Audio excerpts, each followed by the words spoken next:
that we're talking about is roads. How are we going to fund roads and bridges? You know, we had last year several bridges that caved in, and the safety aspect of travel. We are looking at alcoholism as a problem. Well, we say alcoholism. We're talking about drug abuse. Drug and substance abuse. Drug and substance abuse.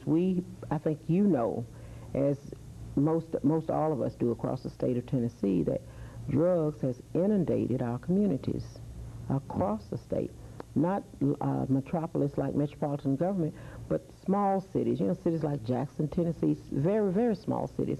We are looking at what happens to the monies that are designated to curb drug abuse, in any fashion, drug or substance abuse. We're looking at when a mentally ill person should be released on the street. What we're going to do about our homeless. Homeless situation, that is a real... They're always with us, and there are those of us who think we have the answer, but I think we are unwilling sometimes to look for solutions. Part of our homeless problems are because people are mentally ill and they go untreated. We have looked for shelters for them, but how communities say, help the homeless, but don't put them in my community. Don't help them over here. That's exactly right.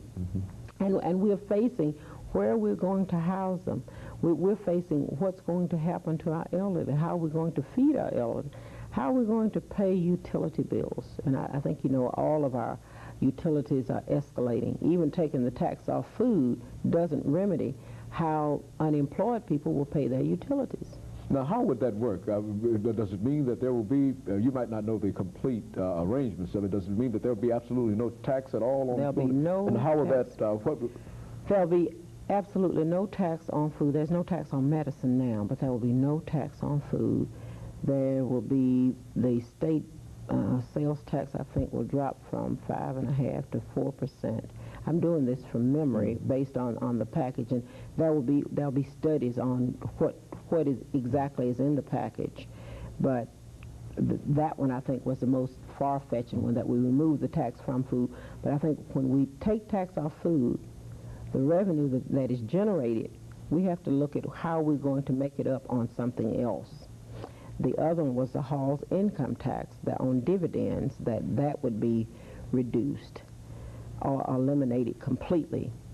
And there was another proposal in the education package to provide to teachers a petty cash fund of $200 to do with whatever they choose.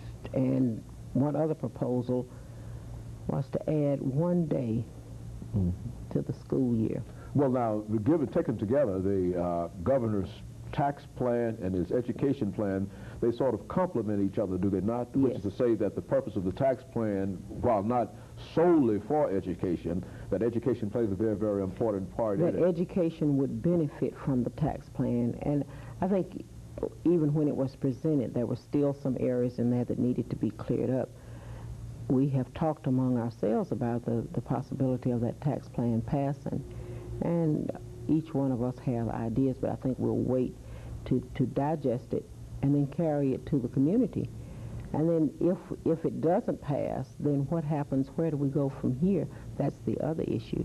And most of us are waiting to see where we'll go. Yeah, I think that sort of follows natural as a question, which is to say that if you've tied both these plans together in an intimate sort of way, which they are, then what happens if for some reason the tax plan is unsuccessful? I mean, do you have a... Well, even the finance director, David Mannings, told us that even with the new tax proposal, that there would be 846 jobs eliminated.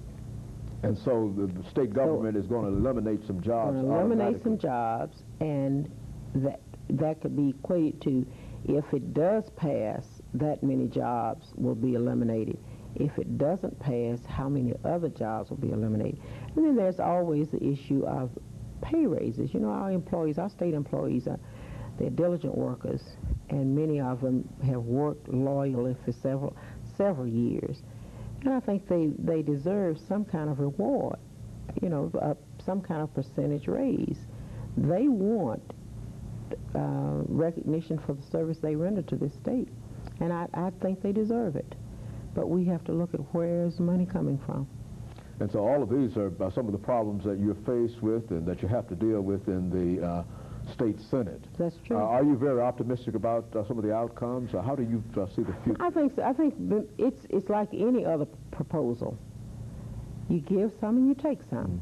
We will look at it and try to determine what impact it will have on the citizens of the state. And my concern will be the state, but also what impact it will have on the 19th district.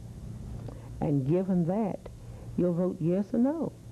And when you're voting for taxes, they're always, you're always kind of setting yourself up for ridicule because, as I said, to most of our constituents, there are no good taxes. Very good. Senator, there are so many young women who are watching us today, well, as well as males too. But what would you say to some of the young women who are watching who would like to perhaps duplicate your role? I mean, what are some of the things that ought to be important in their lives, and when should they start making these things important? I think one of the things that I would say to young people who want to serve, want to do public service, get involved. Get involved in something that's happening in the community, a girls' club, a boys' club, get involved in the PTA, and get involved in a political campaign. We have a presidential election coming up next year. I think they should be involved in passing out literature, finding out what the candidates' platforms are. Being involved in the political process can help more than anything. It may be that you'll decide you don't want to serve in office. You like to serve in some other capacity. There's room for all of us. But most people stand back and criticize. I think once you're involved, you get a better spectrum of what's happening, what causes things to work. The other thing, I think your motive should be to help others. It should not be self-serving. It should be to help the community. I appreciate you saying that, because it seems that on all of these discussions, it always comes down to the individual's attitude and that kind of spiritual element and that spiritual dimension that ought to be a part of that. And it sort of transcends the various kinds of career persons that we talk about, whether we're talking to lawyers or That's right. persons involved in politics and etc. Why don't you speak to that intangible element that makes us all? I think that you must believe in a supreme being to be whole. And there's some who may disagree with that, but I believe there's a supreme being. And it must be a part of your life every day, even if sometimes you appear to brush it aside. But there must be some kind of spiritual belief that moves you forward. It causes you to want to be a better person. It causes you to want to help mankind, and it causes you to help mankind. It just has to be a part of your daily life. I would say to young parents, you know, carry your children to some kind of religious service. Don't send them. Carry them. It's important that they have that kind of interaction. It makes them a better person. Very good. Teaches them values. Very good. Let me thank you, Senator, for coming by and giving us that very, very important information. I think that this is one of the several shows that we've done dealing with not only the black experience, but also the political experience of black people in the state of Tennessee. And we're simply delighted that you could come by and give us that information today. And let me encourage you to tune in again next week for another informative edition of Comments. Good morning.